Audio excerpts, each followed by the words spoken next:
In this video, I'm going to show you how to cancel your Hellofresh on Android. If you find this video helpful, please consider to like this video and subscribe to my channel.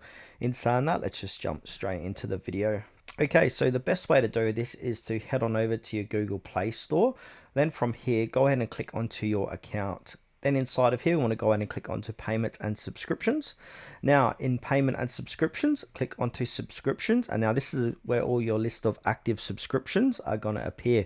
So simply click onto the Hellofresh subscription and click onto cancel, and then just follow the on-screen prompts. Google may ask you to pick a reason and then show a final confirmation, and then simply confirm the cancellation. Then from there, you go ahead and check for a confirmation. So after cancelling, you should see a confirmation screen and also receive an email to that Google account confirming that cancellation. Just go ahead and keep that for your records. Now, what happens next? So you keep your access to Hellofresh for the remainder of the period you've already paid for. So if you subscribe for the following month and you say 2-3 days in, you've got about 28 days or that calendar month left remaining.